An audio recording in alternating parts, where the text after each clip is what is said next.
Imagine standing on a hillside in the early morning quiet of 11th century Europe. The mist still clings to the valley below. And then you hear it, not all at once, but gradually, the way a storm builds before it breaks. The low thunder of hooves against soft earth, the rhythmic clanking of iron on iron, the creak and groan of leather straps pulled tight over layered steel. And then they come into view. A line of men on horseback, armored from crown to heel, moving with the slow, terrible patience of something inevitable. These are knights, and for nearly 500 years, they will define what it means to hold power, to serve God, and to wage war in the Western world. We often think of medieval knights as figures of romance, the stuff of legend and fairy tale. The shining armor, the rescued maiden, the sacred oath sworn beneath a cathedral's vaulted ceiling. And while those images carry a kernel of truth, they only tell part of the story. The full story is richer, darker, more human, and far more fascinating than any legend has ever dared to tell. Because the medieval knight was not born, he was made, slowly, deliberately, over the course of years, sometimes a lifetime, and what he was made into was something the ancient world had never quite seen before. A warrior who was also expected to be a gentleman, a killer who was also called to be a protector, a man of violence who knelt before God and swore, with complete sincerity, to use that violence only in the service of what was right and good. Whether they always kept that oath is another matter entirely, but the fact that the oath existed at all, that is where our story begins. The origins of the knight stretch back to the turbulent centuries following the fall of the Roman Empire. As Rome crumbled and the old order dissolved, Europe fractured into a patchwork of kingdoms, chiefdoms, and warring territories. Cavalry, soldiers on horseback, had long been a feature of ancient armies. But it was among the Frankish kingdoms of the 8th and 9th centuries that something new began to take shape. Under the great ruler Charlemagne, mounted warriors were elevated above the common soldier. They were given land, they were given responsibility, they were expected to answer the call of their lord, armed, armored, and ready, in exchange for the privileges they received. This arrangement, land in exchange for military service, became the foundation of what we now call feudalism. And from feudalism, the knight was born. The word itself comes to us through the Old English knight, meaning simply a servant or attendant. But what began as a word for a household retainer would, over the following centuries, become one of the most loaded titles a man could carry. Before we continue, if these stories have become part of your nights, consider subscribing to the channel as we prepare another story for you. Thank you, and enjoy the rest of the story. To become a knight was not a matter of birth alone, though noble blood certainly helped. It was a process, a long and often grueling one. A boy of noble family might enter service as a page at the age of 7, living in the household of a lord, learning to ride, to serve at table, to understand the codes of conduct that governed aristocratic life. At 14 or 15, he might be elevated to squire, becoming the personal attendant of a knight, caring for the armor, tending to the horses, riding into battle alongside his master, and watching, always watching, how a true knight carried himself. And then, if he was deemed worthy, if he had shown the courage, the skill, and the character required, came the moment that would define the rest of his life. The dubbing, sometimes simple, sometimes an elaborate ceremony of prayer and pageantry. The dubbing was the moment a squire became a knight. A sword was placed in his hands, words were spoken over him, and in that moment, he was no longer merely a soldier. He was a member of an order, bound by code, answerable to something larger than himself. That code, chivalry, is perhaps the knight's most enduring legacy. It was never written as a single document, never handed down from a single authority. It grew, organically, From the collision of three powerful forces, the warrior culture of the Germanic tribes, the teachings of the Christian Church, and the courtly ideals of aristocratic society. Out of that collision came a set of values that the ideal knight was expected to embody: courage, loyalty, piety, generosity, courtesy, and the protection of the weak. He was expected to be formidable in war. And formidable, truly, is the only word for it. A fully armored knight of the high Middle Ages was among the most devastating weapons a battlefield had ever seen. His plate armor, the product of generations of refinement, could deflect arrows, absorb blows, and turn aside the edge of most common swords. His war horse, trained from birth for combat, could weigh over 1,000 kilograms and was itself a weapon. The knight's lance, couched under his arm and driven forward at full gallop, delivered an impact that contemporary sources describe as being like a bolt of lightning given flesh and direction. At the Battle of Arsuf in 1191, the Knights of the Third Crusade, disciplined, armored, and furious, broke the forces of Saladin's army in a charge that eyewitnesses described with something close to awe. At Bouvines in 1214, the Knights of France secured a victory that reshaped the political map of Europe in a single afternoon.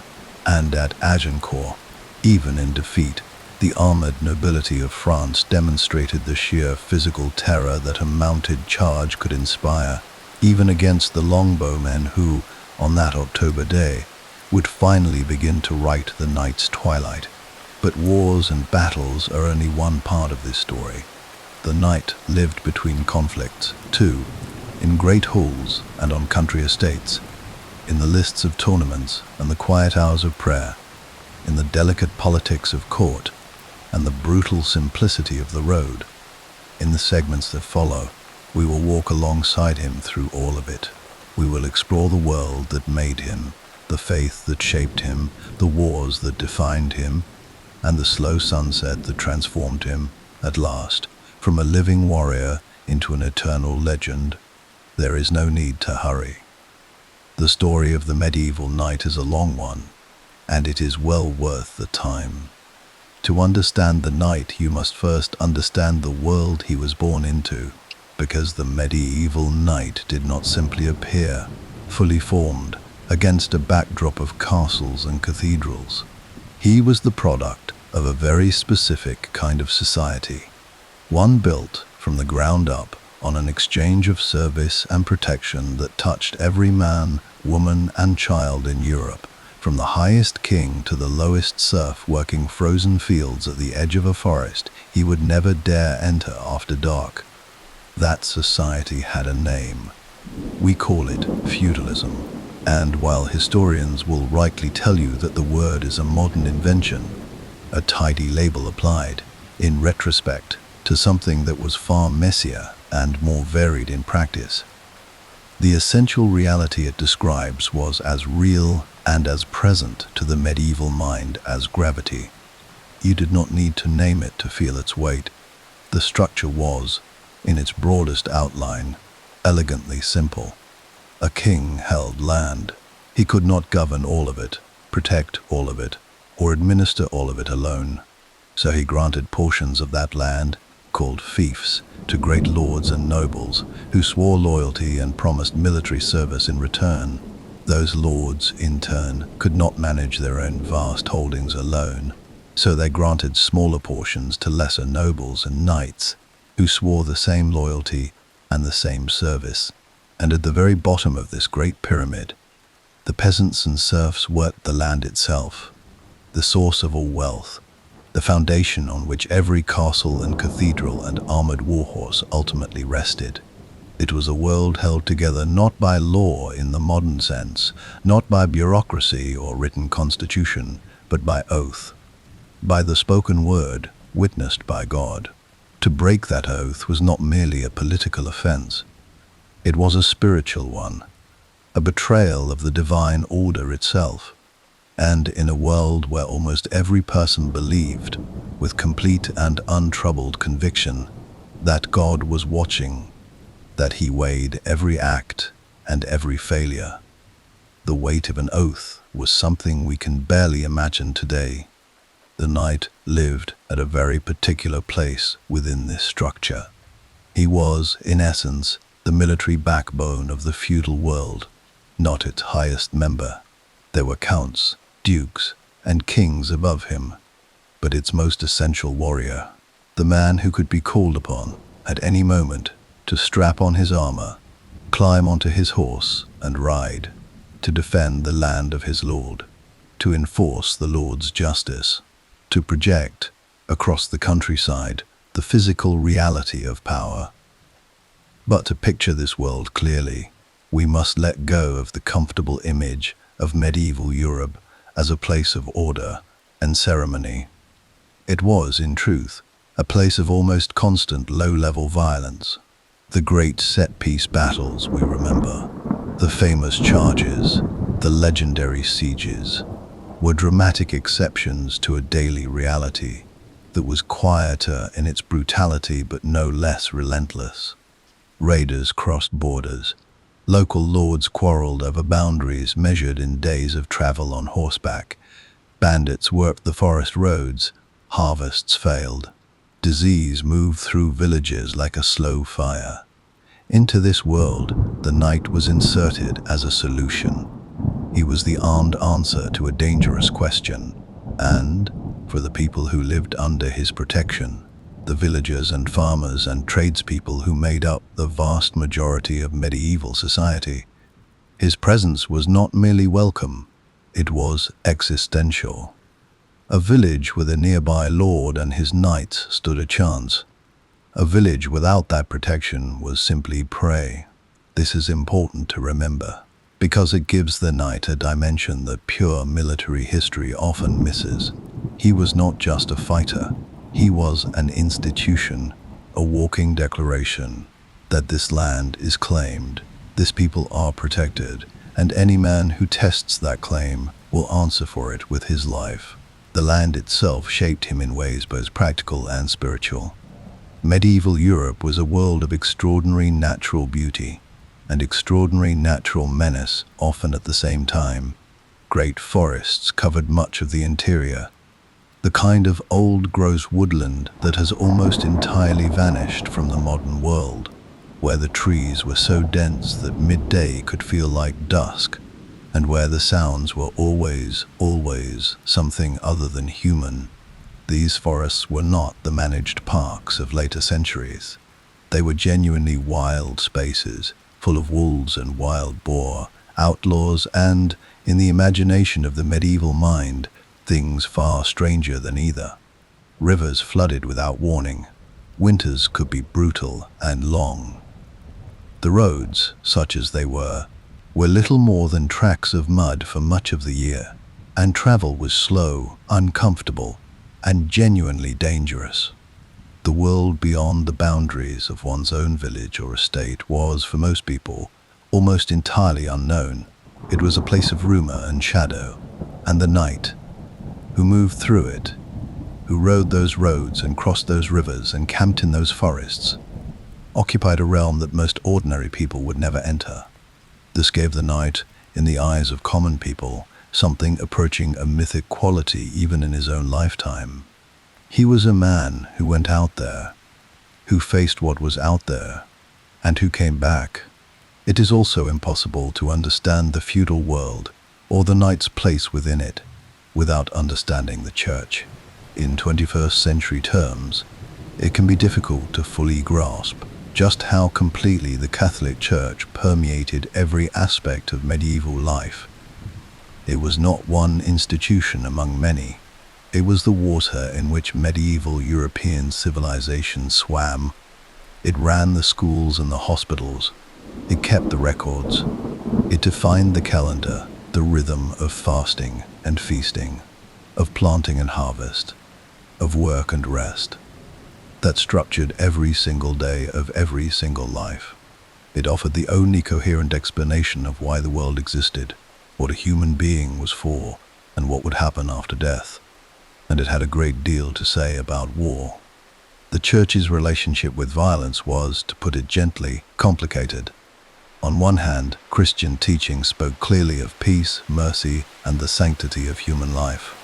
On the other hand, the church existed in a violent world, depended on the protection of violent men, and had, by the early medieval period, developed a sophisticated theology of what it called just war. The idea that violence, under the right circumstances and in the service of the right ends, was not merely permissible, but could be morally obligatory. The night was, in a very real sense, the church's answer to its own contradiction. Here was a man trained and equipped for violence, who was simultaneously bound by sacred oath to use that violence only in just and righteous ways. He was to protect the church and its clergy. He was to defend the widow and the orphan. He was to uphold the weak against the strong. He was, in the theology of the age, a soldier of God, a Miles Christi, wielding the sword in the service of a purpose far greater than himself. Whether the average knight spent much time thinking about this theology while he was in the field is, again, another matter. But the framework existed, and it mattered enormously, both to how the knight understood himself and to how his society understood him. There was also the question of economy. Maintaining a knight in the field was extraordinarily expensive by the standards of the time. His armor alone, even in the earlier centuries, before the great flowering of full plate, represented a significant investment. His horse required feeding, training, and veterinary care. His weapons needed maintenance. His squire needed to eat. His equipment, damaged in battle or tournament, needed to be repaired or replaced. This is why the grant of land was so central to the knight's existence. The income from his fief, the rents paid by the peasants who worked his fields, the tolls he might levy on roads or bridges, the produce of his own demesne land, was what sustained all of it, what paid for the steel and the leather and the horses, and the years of training that had gone into making him what he was. He was, in the most literal possible sense, a very expensive investment, and society, feudal society, with its complex web of obligation and counter-obligation, had arranged itself specifically to bear that expense, because it had decided, collectively and over generations, that the knight was worth it. This is the world into which our knight was born. Not a world of pure romance or simple glamour, but a world of real weight, of cold winters and uncertain harvests, of mud and violence and genuine faith, of obligations taken seriously, of oaths spoken before God, of men who lived and died within a structure that demanded everything from them, and, in return, gave them something they could not have found anywhere else, a place in the order of things, a purpose, a name that meant something.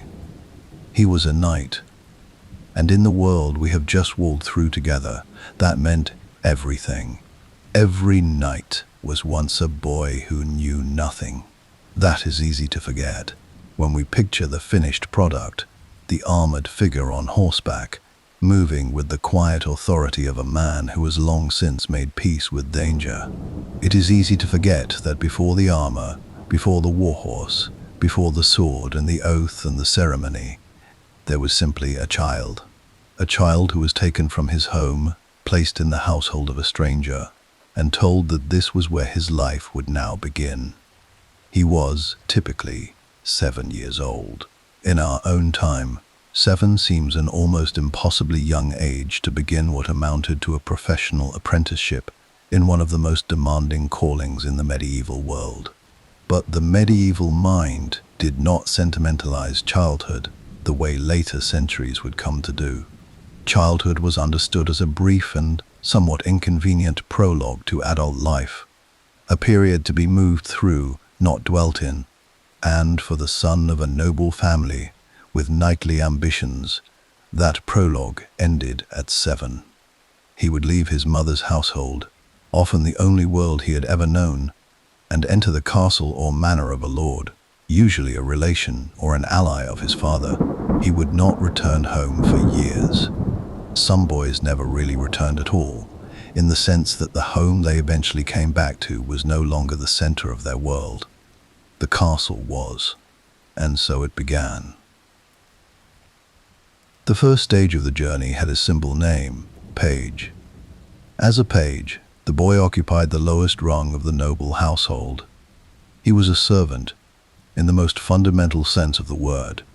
He waited at table, learning to carry dishes and pour wine with the kind of precision that aristocratic etiquette demanded, and aristocratic etiquette, in the medieval hall, demanded quite a lot. He ran errands, he lit fires, he helped in the stables. He made himself useful in 100 small ways that, taken together, taught him something no amount of formal instruction could replicate: how a great household actually worked, how the people within it related to one another, where power sat, and how it moved. But the page's education was not merely domestic. He began, at this age, to learn to ride, not the leisurely riding of a nobleman's afternoon, but real horsemanship, the kind that would one day need to function under the full weight of armor, in the chaos of a battlefield, with 1,000 pounds of horse beneath him, and men trying actively to kill him. He began to learn the rudiments of physical conditioning, the exercises and games designed to build strength, balance, and coordination in a body that was still growing into itself.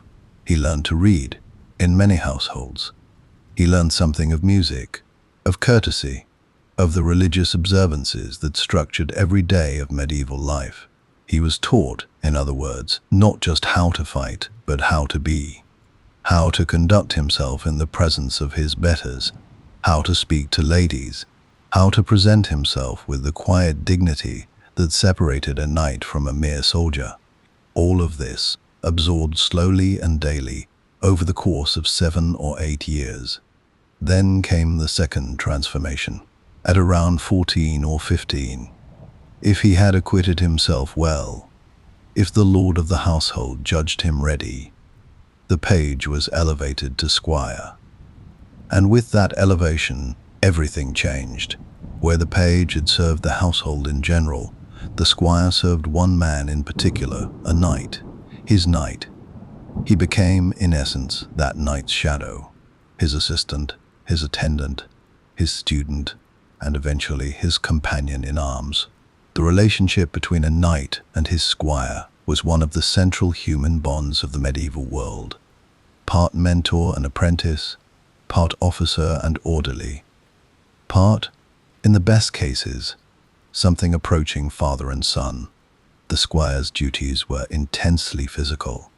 He was responsible for his knight's armor, a task that sounds simple until you understand what it actually involved. Plate armor, by the high medieval period, was a masterwork of interlocking steel that required constant maintenance. It rusted, it needed to be cleaned, oiled, polished, and inspected for damage after every engagement. A squire who allowed his knight's armor to fall into poor condition was not merely negligent. He was potentially sending his knight into battle with a suit that could fail him at the worst possible moment. He cared for the horses, he maintained the weapons, he rode at his knight's side on campaign, carrying spare equipment, and in battle. Here is the part the romanticized versions often overlook. He was expected to be present, not safely behind the lines, but close enough to rescue his knight if he fell, to bring him a fresh horse or weapon in the heat of combat, to do whatever was necessary in circumstances where everything was noise and dust and blood and confusion. The squire was, in other words, already in the war, already doing many of the things a knight did, simply without the title. His training intensified correspondingly. The quintain, a rotating wooden dummy mounted on a post, became a daily fixture of his life. He would charge it on horseback with a lance, striking the target squarely and then ducking the weighted arm that swung around to unseat him if his blow was imprecise. The skill required was extraordinary, the coordination of horse and rider, the timing of the strike, the ability to adjust in a fraction of a second to the movement of a target that never quite behaved the same way twice. He trained with the sword, not the elegant, theatrical swordplay of later romantic imagination, but the genuine, grueling work of learning to strike and parry and move and recover under the weight of a heavy blade, in the kind of physical and mental exhaustion that real combat would demand. He trained in wrestling, in the use of the lance, in the techniques of mounted combat that would one day either save his life or fail to. He attended tournaments, watched, eventually participated in junior capacities, began to understand the difference between the controlled theater of the tournament field and the absolute chaos of actual battle, and to understand also the overlap between them, because the tournament was not merely entertainment. It was the medieval world's most sophisticated training mechanism. It was how knights stayed sharp between wars, how younger men proved themselves, and how the skills of mounted combat were kept alive and passed from generation to generation. Through all of this, the squire was also forming something harder to measure than any physical skill. He was forming his character, his understanding of what it meant to be a man of the knightly class. The code of chivalry was not taught in formal lessons. There was no classroom, no written curriculum. It was absorbed through proximity, through watching how his knight treated prisoners after a tournament, through observing how a lord managed the people who depended on him, through the stories told in the hall at night, the songs of the troubadours, the tales of Roland and Arthur, and the great heroes of the imagined past, that painted in vivid colors the picture of what a knight was supposed to aspire to be. He was being shaped by a culture, slowly, thoroughly, from the inside out. And then, one day, sometimes on a fixed feast day, sometimes after a significant military action, sometimes in a ceremony that had been planned for months, and sometimes in a moment of stark battlefield practicality, it ended. The long apprenticeship concluded. The boy who had left his mother's house at 7, who had carried wine and polished steel and charged a spinning wooden dummy 10,000 times, stood before a lord, a knight, or even a king. The ceremony of dubbing was, at its heart, beautifully simple. The candidate might spend the night before in prayer, a vigil in the chapel, alone with God and whatever private thoughts a young man carried into that silence. In the morning he was bathed, dressed in symbolic colors, armed piece by attendants who understood the weight of what each piece represented. And then he knelt. A sword was placed in his hands, or laid upon his shoulders. Words were spoken. The collé, a blow, open-handed, or with the flat of a sword, struck upon the neck or shoulder, was delivered.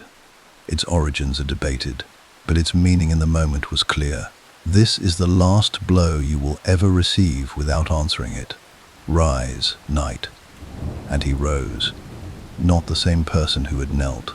Something had shifted, not merely in his title or his status, but in the way he understood himself, the way others would look at him, the obligations he now carried in a way that was no longer abstract or future tense, but immediate and real.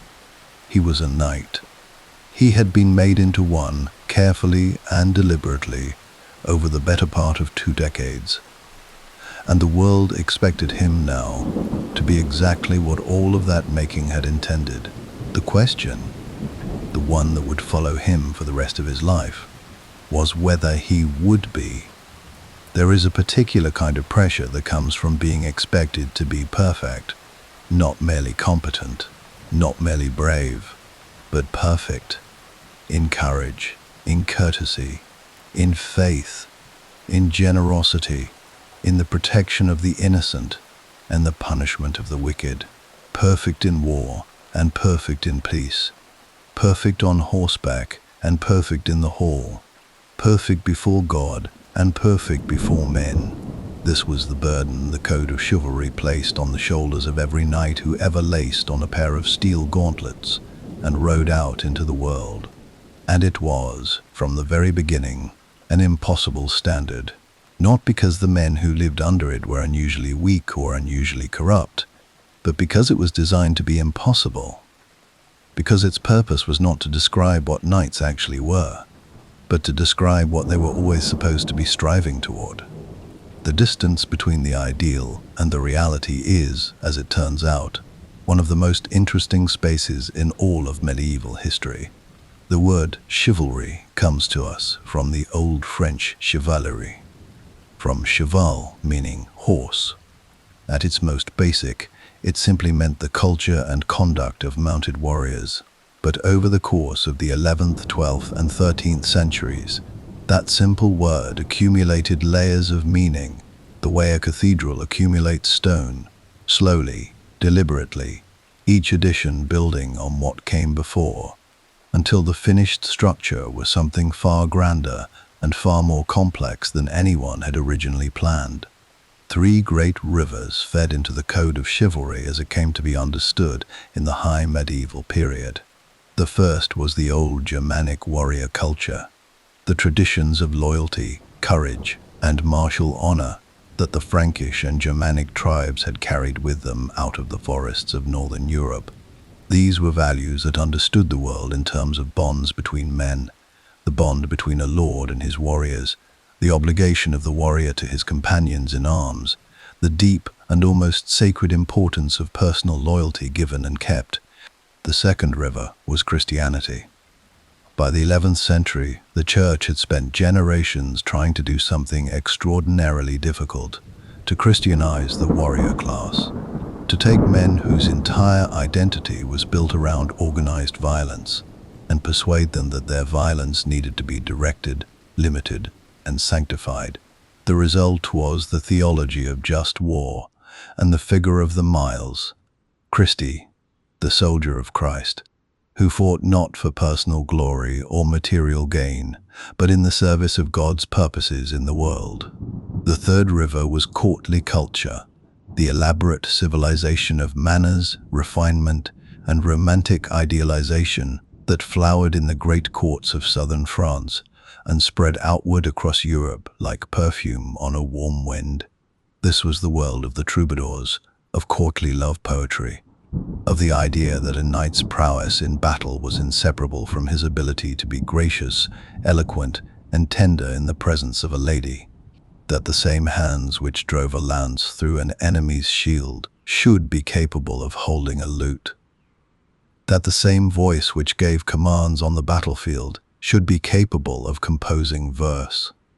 These three rivers, Germanic loyalty, Christian purpose, and courtly refinement, ran together and produced something that was genuinely new, something that no previous civilization had quite attempted, a code of conduct for warriors that was simultaneously martial and spiritual, violent and gentle, ancient and idealistic. So what, precisely, did the code demand? It demanded courage, first and always, but not the simple animal courage of a man who has never known fear. The chivalric ideal specifically understood that a truly courageous knight was one who felt fear, who understood perfectly well the danger he was riding into, and rode forward anyway. Courage in the absence of awareness is merely recklessness. True courage was the choice made by a man who knew exactly what he faced. It demanded loyalty to his lord without reservation, to his companions in arms, to the oaths he had sworn. Medieval culture understood loyalty as one of the cardinal virtues precisely because the entire feudal structure depended on it. A man who broke his oath was not merely unreliable. He was a kind of existential threat, a crack in the foundation on which everything rested. The worst villains in medieval literature are not murderers or tyrants. They are traitors. It demanded piety. The ideal knight prayed. He attended Mass. He made confession. He went on pilgrimage. He honored the church and its clergy. He understood himself to be fighting, ultimately, not in the service of any earthly lord, but in the service of God. And he bore that understanding with him into battle, into tournament, and into the quiet hours of his private life. It demanded generosity. The code was explicit on this point, and it ran directly against one of the most powerful human instincts, the accumulation of wealth. A true knight was expected to give, to feast his followers, to reward good service, to donate to the church, to ransom prisoners he could have profited from. A knight who hoarded was a knight who had fundamentally misunderstood what his position was for, and it demanded the protection of the vulnerable, the widow, the orphan, the pilgrim on the road, the peasant who had no sword and no armor and no recourse when powerful men decided that his village lay inconveniently in the path of their ambitions. This, perhaps more than any other element of the chivalric code, was the one most likely to be honored in the breach, but it was also the one that gave the code its moral heart. Without it, chivalry was merely a set of manners for violent aristocrats. With it, chivalry was, at least in aspiration, something approaching a genuine ethical system. There was also the matter of the enemy. The chivalric code created, for the first time in Western military culture, a set of rules about how one treated the person on the other side of the fight, and those rules were remarkably specific. A knight defeated in honorable combat was to be treated as a captive, not a corpse. He was to be ransomed. A system that made financial sense, since a living prisoner was worth considerably more than a dead one, but that also reflected a genuine moral principle, that a man who had fought bravely deserved to have his life respected. This is not to say that medieval warfare was civilized in any comfortable modern sense. It absolutely was not. Sieges were brutal. The treatment of common soldiers, men without the status that made ransom worthwhile, could be horrifying. Pillaging was standard practice. The rules of chivalry applied, in their fullest form, primarily to dealings between knights, between men of the same class, who recognized one another as participants in the same code. But even this limited application of mercy was revolutionary by the standards of earlier military history. The idea that an enemy, once defeated, had rights, that he deserved something other than immediate death, was not inevitable. It had to be invented, and the code of chivalry is where that invention happened. The literature of the age understood all of this with a clarity that was sometimes uncomfortable. The great chivalric romances, the stories of Arthur and his knights, of Lancelot and Percival and Gawain, of Roland and the paladins of Charlemagne, were not simple celebrations of knightly glory. They were, at their most sophisticated, explorations of the gap between the ideal and the real, of what happens when a good man, bound by a noble code, is placed in a situation where every available choice violates some part of that code. Lancelot is the greatest knight in the world, and also an adulterer. Gawain is courageous and loyal, and also, in the end, too proud. Roland is everything a knight should be and dies for it, because he cannot bring himself to call for help until it is too late. These are not simple heroes. They are portraits of human beings trying, imperfectly and often tragically, to live up to something larger than themselves. The men who listened to these stories in the firelit halls of medieval Europe were not listening to fairy tales. They were listening to mirrors, to reflections of their own struggles, their own failures, their own aspirations. The code was impossible. They knew it was impossible, and they tried to live up to it anyway. That trying, that sustained, imperfect, entirely human effort to be something better than circumstance and instinct suggested, is perhaps the most honest thing about the medieval knight. Not the armor, not the victories, not the ceremony, but the quiet, daily work of attempting to be worthy of a standard that no man could ever fully reach. In that, he was not so very different from us. There are moments in history when an entire civilization holds its breath and then moves. The year is 095. The place is Clermont, in the rolling hill country of central France, and a man is speaking. His name is Pope Urban II, and what he is saying, to the crowd of knights and clergy and common people pressed together in that autumn air, straining to hear, is something that no one in that crowd has ever heard before, not quite in these terms, not with this urgency, not with this particular combination of promise and demand. He is asking them to go to war, not an unusual request in an age of almost constant conflict. But this war is different.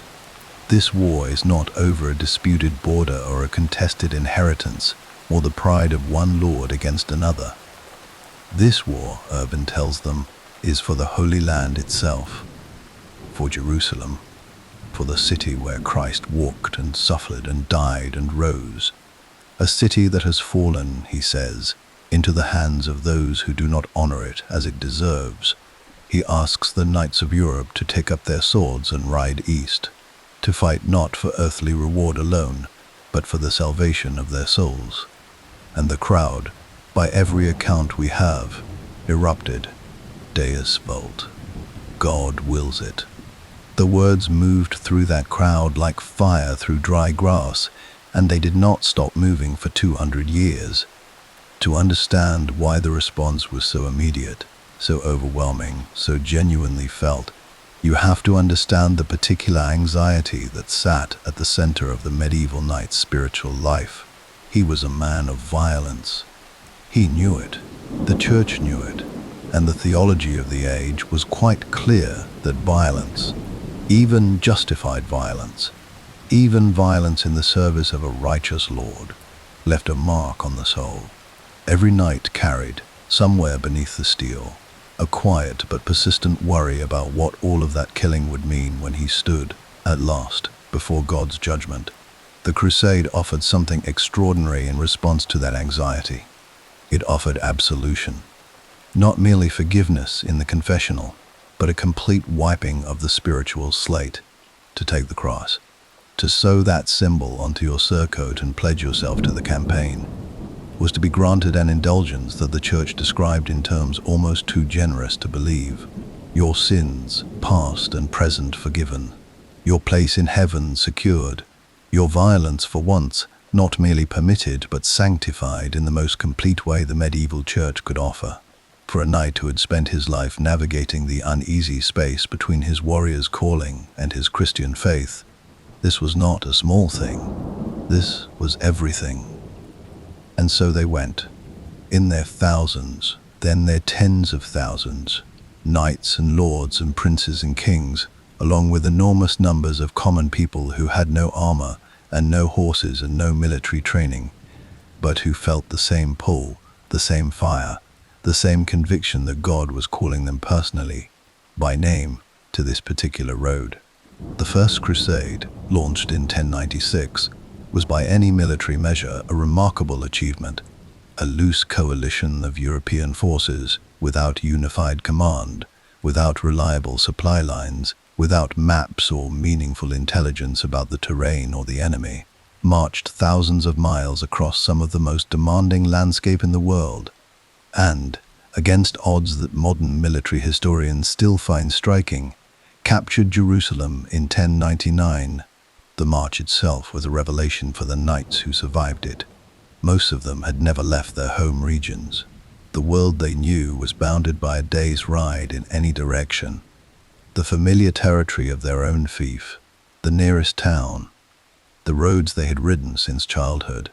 Now they were crossing the Balkans, moving through the Byzantine Empire with its golden domes and incomprehensible wealth, descending into Anatolia with its burning heat and its strange, shifting horizons.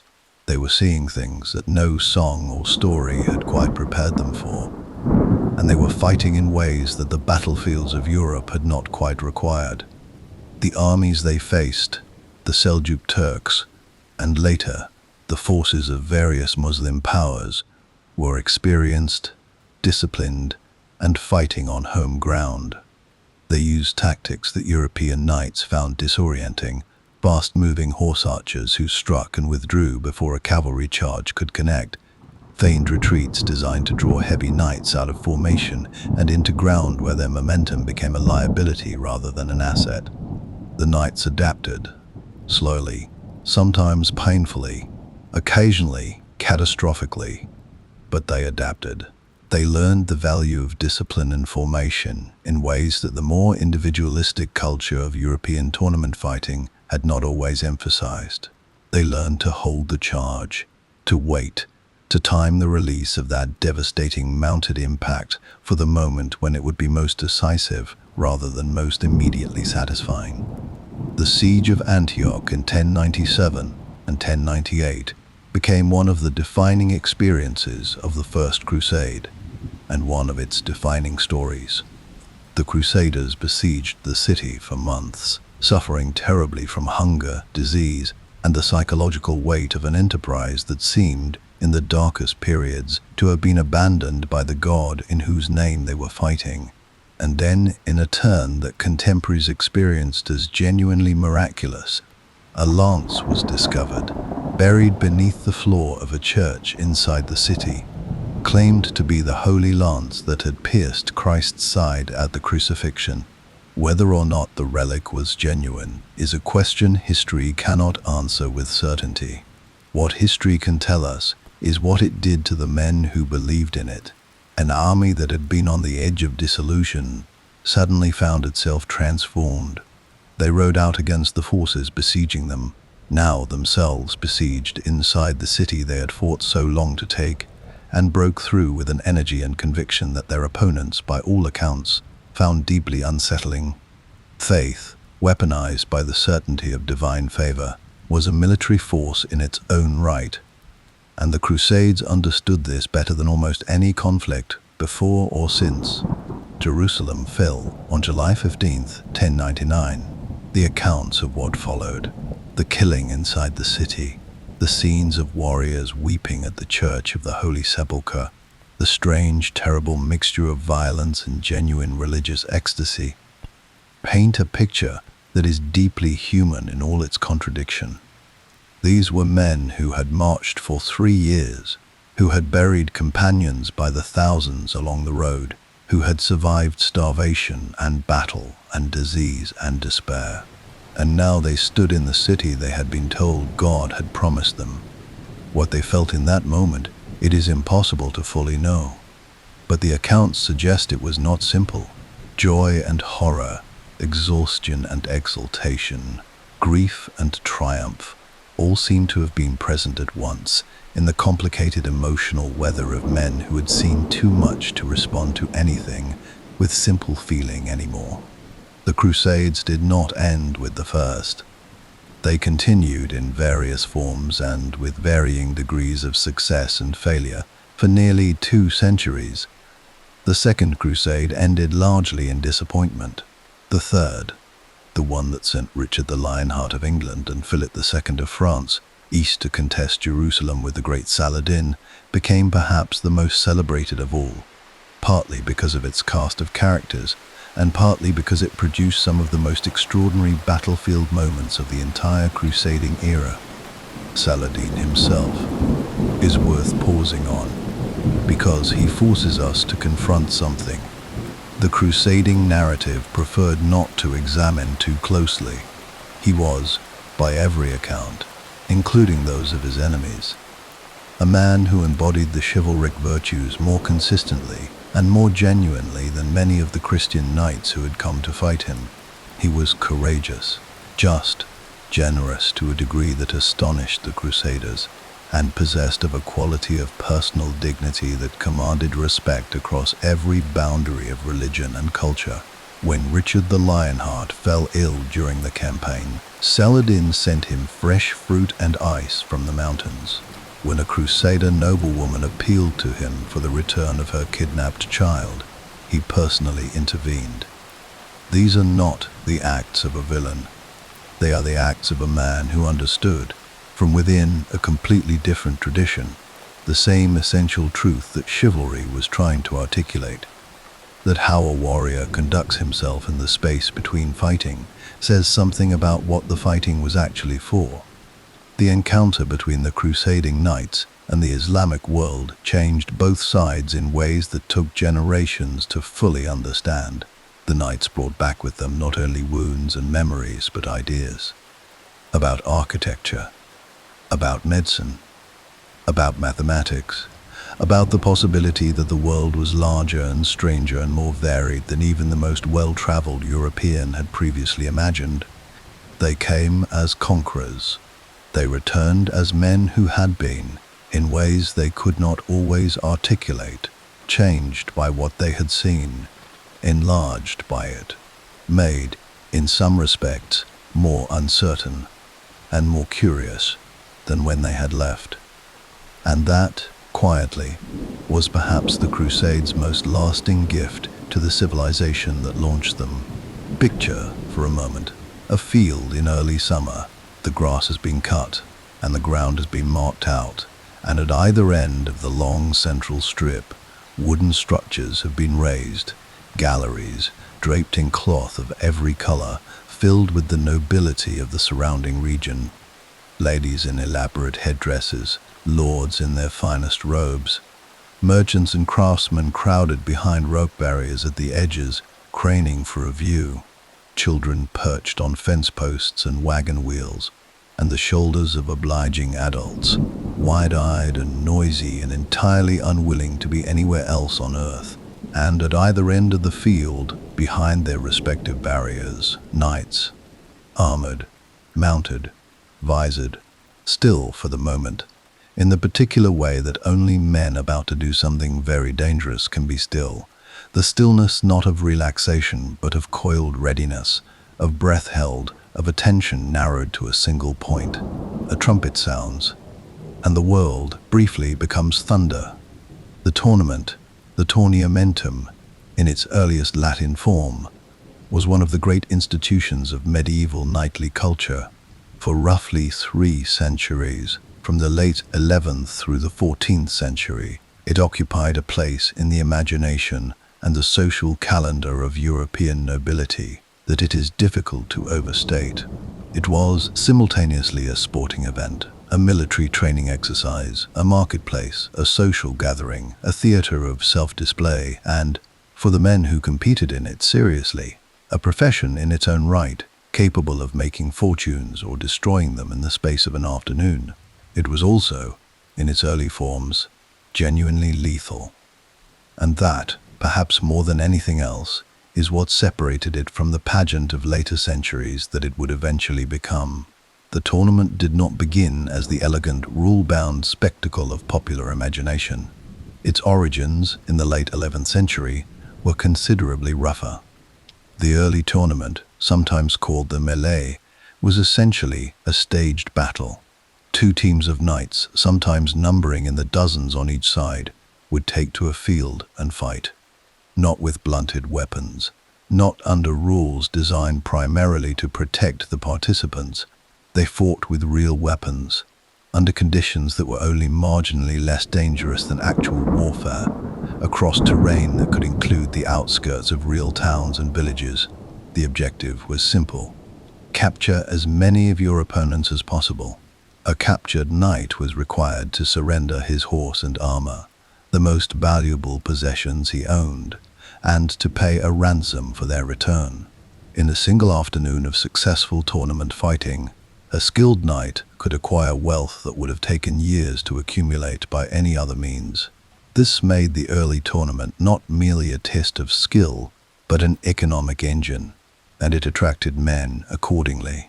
Not just the scions of wealthy noble families who could afford to participate purely for the glory, but ambitious younger sons, landless knights, men of genuine skill and minimal resources, who had calculated, correctly, that the tournament field was the fastest road to the financial independence that their birth had not provided.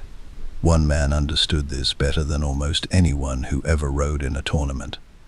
His name was William Marshall, and his story is worth telling slowly, because it is one of the most remarkable in the entire history of medieval knighthood. Born around 1147, the 4th son of a minor English nobleman, William Marshall had no inheritance to speak of, and no particular advantages beyond his own body, his own courage, and a talent for mounted combat that became apparent very early in his career. He turned to the tournament circuit with the cold calculation of a man who understood that this was his only viable path. and he pursued it with a consistency and a skill that left contemporaries genuinely astonished. At the height of his tournament career, William Marshall was winning so consistently, capturing so many horses, so much armor, collecting so many ransoms, that he needed a partner simply to keep track of the accounts. In a single 10-month period, he and a companion captured over 100 knights between them. 100 in 10 months.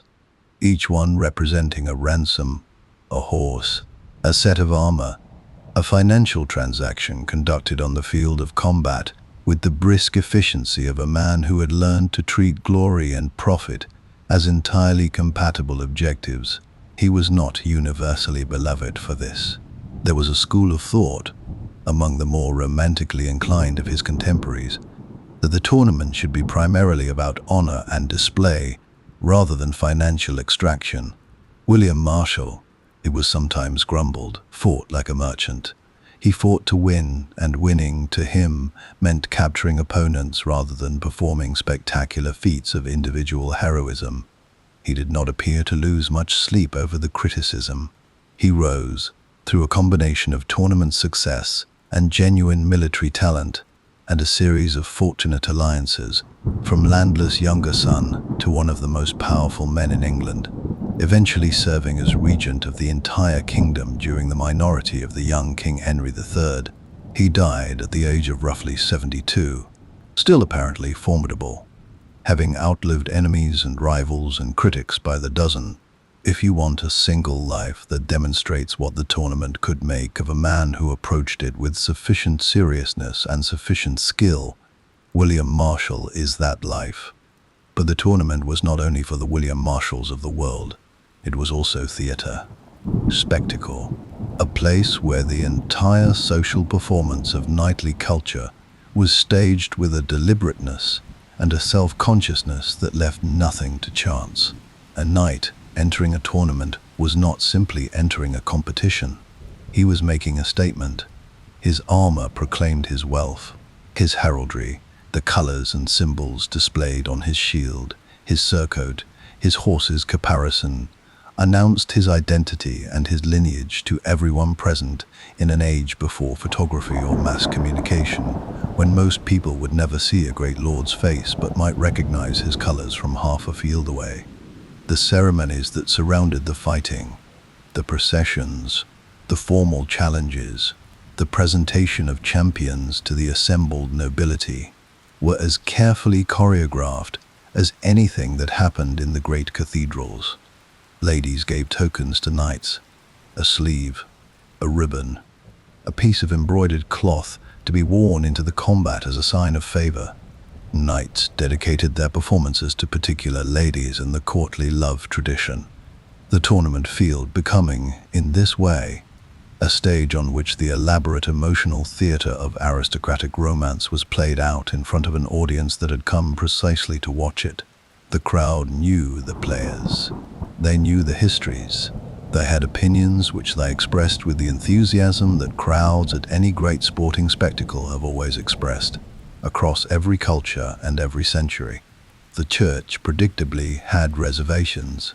From the earliest years of the tournament, papal authorities issued prohibitions and condemnations with a regularity that suggests, fairly clearly, that those prohibitions were having limited practical effect. The objections were multiple. Men were dying. The tournament drew knights away from genuine military service and toward what the church considered frivolous and dangerous entertainment. It encouraged pride, excess, and the kind of competitive violence that served no holy purpose. Several early tournaments did end in genuine catastrophe, melees that spiraled beyond their intended limits. Participants killed not in clean combat, but crushed in panicked crowds, trampled when the field turned chaotic. In 1240, a tournament in Neuss, Germany, ended with 60 knights dead. 60 in a single afternoon of what was nominally a peacetime recreation. But the prohibitions never stuck. The tournament was too deeply embedded in the culture of the knightly class, too important to the social fabric of aristocratic life, too economically significant, and, frankly, too enjoyable for any number of papal letters to dislodge it. What the Church's pressure did accomplish over time was a gradual evolution in how tournaments were conducted. By the 13th and 14th centuries, the wild early melee was giving way to more structured forms. The joust, two knights charging directly at each other along a central barrier, each trying to unseat the other with a lance, became the dominant event, precisely because it was more controllable, more legible to spectators, and more amenable to the kind of rules that reduced the mortality rate to something a little less alarming. Lances were blunted. Armor was specifically designed for tournament use, heavier, more restrictive in its vision, optimized for absorbing the impact of a lance rather than for the mobility that battlefield armor required. The tournament was becoming, slowly and somewhat reluctantly, safer, more theatrical, more concerned with the appearance of violence than with violence itself. And in that shift, in that gradual movement from genuine danger to managed spectacle, we can see, if we look carefully, a faint early shadow of the change that was coming for the knight himself, a hint that the world which had made him was beginning, almost imperceptibly, to move on. But that moment was still ahead, for now the trumpet sounds again, the horses lean forward, the ground shakes, and the crowd roars. There is a particular quality of silence inside an old castle, not the silence of emptiness, though many of them are empty now, stripped by centuries of weather and war and the quiet persistence of people who found old stone walls a convenient source of new building material. It is something more specific than that. It is the silence of a place that was built to endure, that was designed from its very foundations to outlast the men who raised it. And that has done exactly that, standing long after every person who ever walked its corridors or warmed themselves at its fires has been reduced to a name in a document or no name at all. Walk into the great hall of a medieval castle on a grey afternoon, and you will feel it. The weight of the walls around you, the thickness of them. Not the modest thickness of a modern building's wall, but a depth of stone that in some cases reaches 3 meters, 4 meters more. Stone that was quarried and shaped and lifted into place by the labor of hundreds of men over years or decades. Stone that was meant to say, in the most permanent possible language, that the person who raised these walls was not going anywhere. That was, in the end, what a castle was. Not merely a military fortification, though it was certainly that. Not merely a comfortable residence, though it aspired to be that too. It was a statement, carved in stone, addressed to everyone who could see it. Here I am. Here I remain. Come and move me if you dare. The history of the castle tracks almost perfectly with the history of the knight, because they were products of the same world and answers to the same set of problems. As the feudal system crystallized in the 10th and 11th centuries, the need for defensible strongholds became acute. A lord without a castle was a lord perpetually vulnerable to rival nobles, to raiders, to the simple opportunism of powerful men passing through territory they could plausibly claim if no one was positioned to dispute them. The earliest castles were simple affairs by later standards. The motte and bailey design, a raised earthen mound, the motte topped with a wooden tower, connected by a bridge to a lower enclosed courtyard, the bailey, surrounded by a wooden palisade, could be constructed relatively quickly and provided a defensible position that was dramatically superior to anything a raiding party on foot could easily overcome. William the Conqueror's armies built them across England in the years after 166, with impressive speed, each one planting a Norman flag, quite literally, in newly conquered soil. But wood rots, wood burns, and as the resources of the great lords increased and the technology of siege warfare evolved, stone replaced timber with the slow inevitability of the permanent replacing the temporary. the great stone castles of the high medieval period, the kind that still stand in Wales and France and along the Rhine and across the former Crusader territories of the Holy Land, were engineering achievements of the first order. They required sophisticated planning, access to skilled masons and engineers, significant financial resources, and years of continuous construction. They were not built by men who expected to be moving on anytime soon. The design of a mature medieval castle was, above all, a lesson in layered defense. Nothing was left to a single line of protection. The outer walls, the curtain walls, were the first barrier, typically tall enough to make scaling difficult and thick enough to absorb the impact of siege weapons without catastrophic structural failure. Along the top of these walls ran the battlements, the crenellated parapet, with its alternating raised sections and gaps that provided cover for defenders while allowing them to observe and engage anyone approaching below.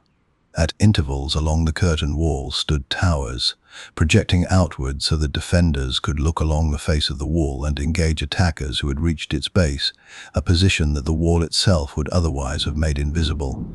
The gatehouse, typically the most elaborately defended single structure in the castle complex, combined multiple overlapping systems: the drawbridge, the portcullis, the murder holes above the entrance passage through which defenders could drop stones or pour boiling water or, occasionally, burning materials onto anyone who had managed to get past the outer defenses. And at the center of all of it, rising above the curtain walls, stood the keep, the great tower, the last refuge, the place where the lord and his household would retreat if every outer layer of defense had been broken through. A well-provisioned keep, with its own water supply and deep cellars full of stored food, could hold out for weeks or months against the besieging force that had taken everything else. The message of all this layered complexity was not subtle. It said, "To take this place, you will have to pay for every inch of it.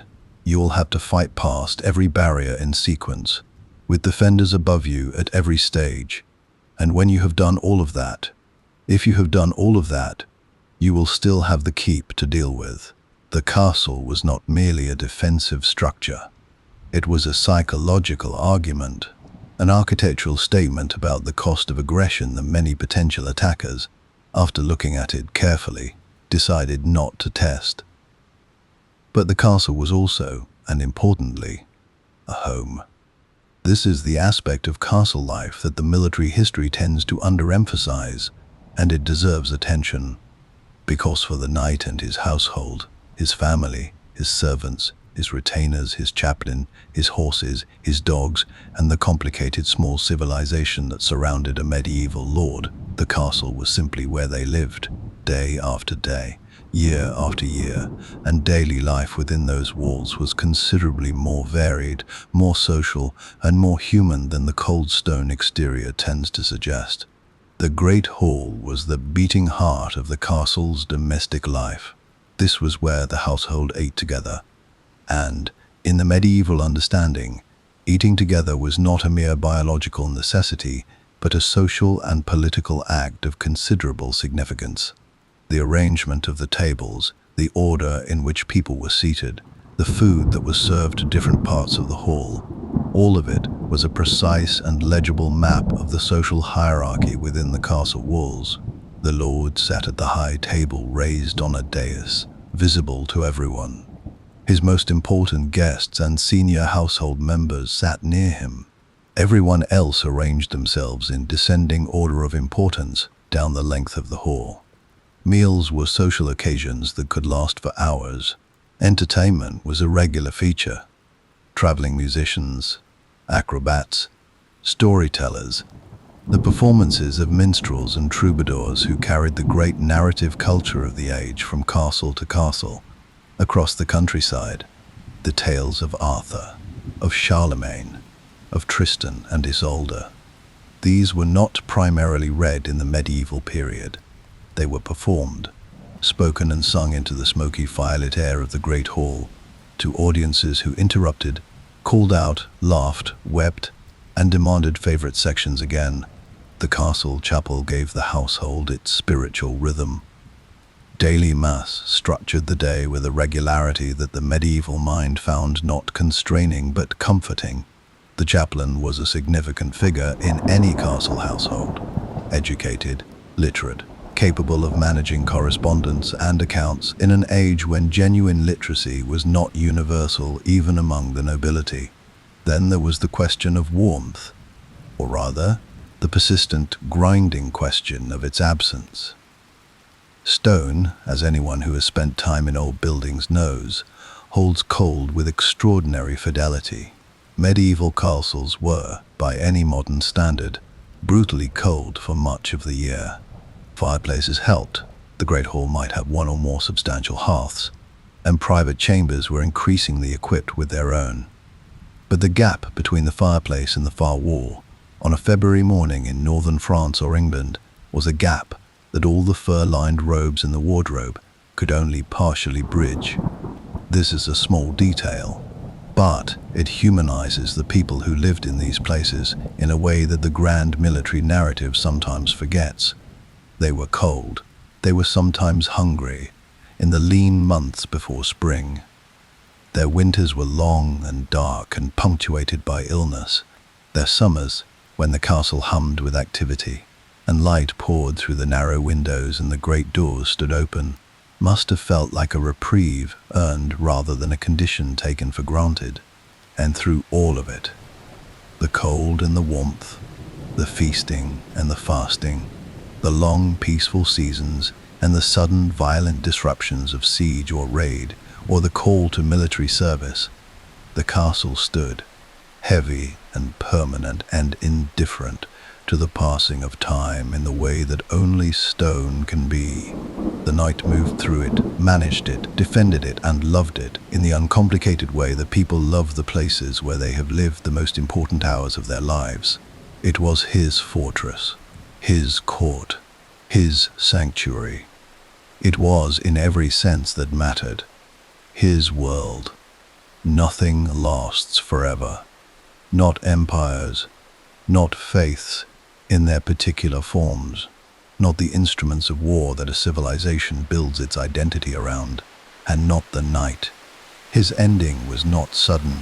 It did not arrive on a single battlefield, on a single morning, with a single decisive blow that announced, cleanly and unmistakably, that an age had concluded. History rarely works that way. The great transitions tend to come slowly, almost imperceptibly at first. A loosening here, a crack there, a series of small defeats that seem individually like anomalies, until enough of them have accumulated to reveal a pattern that was always inevitable, always coming, always written in the logic of a changing world. The twilight of the medieval night was exactly that kind of ending. Long, gradual, and, in its own way, quietly heartbreaking. The first serious crack appeared not with gunpowder, as is sometimes assumed, but with something far simpler.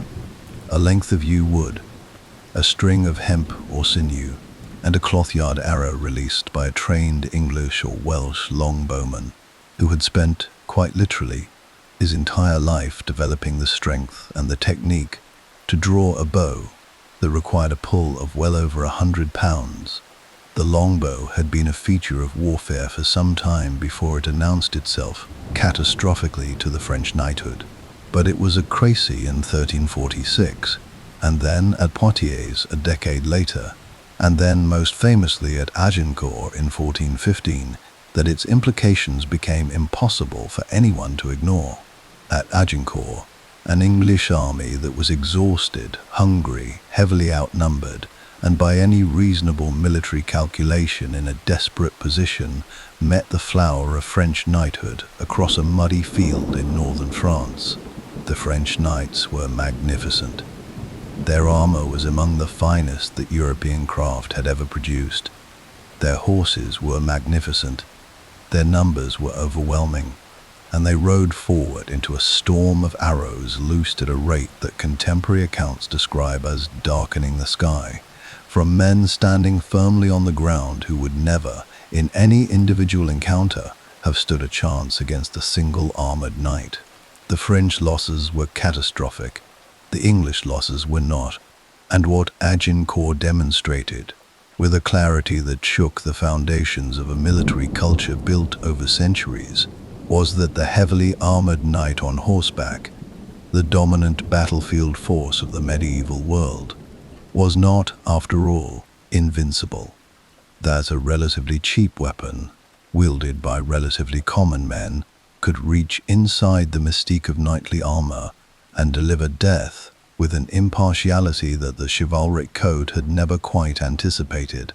The arrow did not care about lineage, it did not care about oaths or honor or the elaborate social architecture that had made the knight what he was. It simply flew, and it killed. But the longbow, for all its effectiveness, still required extraordinary human skill and years of dedicated training to deploy at full effectiveness. It was a revolution, but a limited one. The revolution that truly ended the age of the knight was louder. It smelled of sulfur, and it announced itself with a sound unlike anything the medieval world had ever heard. Gunpowder had reached Europe from China by the 13th century, and the first crude firearms began appearing on European battlefields in the 14th. They were, in their early forms, deeply impractical, slow to load, unreliable, as dangerous to their operators as to their targets, and producing a quantity of noise and smoke that far exceeded their actual military effectiveness. The early cannon was more psychological weapon than tactical one. But technology does not stand still, and by the 15th century, artillery had evolved to the point where it could do something that no previous siege weapon had managed with comparable efficiency. It could bring down castle walls. This was not a small development. This was, in a very real sense, the end of an entire military and social architecture.